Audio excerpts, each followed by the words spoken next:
আইসিসির যে security team আছে, সিকিউরিটি দায়িত্বে যারা আছে, তারা একটা চিঠি দিয়েছে। সেই চিঠিতে বলা হয়েছে ৩টা জিনিস হলে বাংলাদেশ টিমের নিরাপত্তা আশঙ্কা বাড়বে। একটা হচ্ছে বাংলাদেশ টিমে যদি মুস্তাফিজ অন্তর্ভুক্ত হয়। ২ হচ্ছে বাংলাদেশ যে দলের যে সমর্থকরা আছে, ওনারা যদি বাংলাদেশের জার্সি আছে, আমাদের ন্যাশনাল জার্সি আছে, এটা পরে যদি ঘোরাফেরা করে। 3rd হচ্ছে ইলেকশন যত এগিয়ে আসবে তত নাকি বাংলাদেশ দলের নিরাপত্তা আশঙ্কা বৃদ্ধি পাবে। তো আইসিসি সিকিউরিটি টিমের এই বক্তব্য সন্দেহাতীতভাবে প্রমাণ করেছে যে ভারতে বাংলাদেশ ক্রিকেট টিমের টি-20 বিশ্বকাপ খেলার কোনো রকম পরিস্থিতি নাই।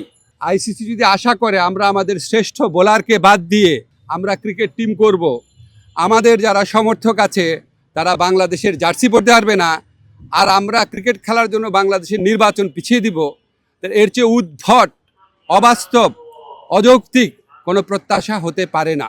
আমরা মনে করি ভারতে যে সাম্প্রদায়িক পরিস্থিতি বিরাজ করছে এবং বাংলাদেশ বিদ্বেষী যে পরিবেশ বিরাজ করছে, বিশেষ করে গত 16 মাস ধরে বাংলাদেশ বিদ্বেষী যে অব্যাহত ক্যাম্পেইন চলেছে, এটার প্রেক্ষিতে বাংলাদেশের পক্ষে ভারতে ক্রিকেট খেলা অসম্ভব ব্যাপারে পরিণত হয়েছে। মুস্তাফিজের পর্ব এবং এরপরে আপনাদের যে চিঠির কথা বললাম, সেটার মাধ্যমে এটা সন্দেহাতীতভাবে প্রমাণিত হয়েছে।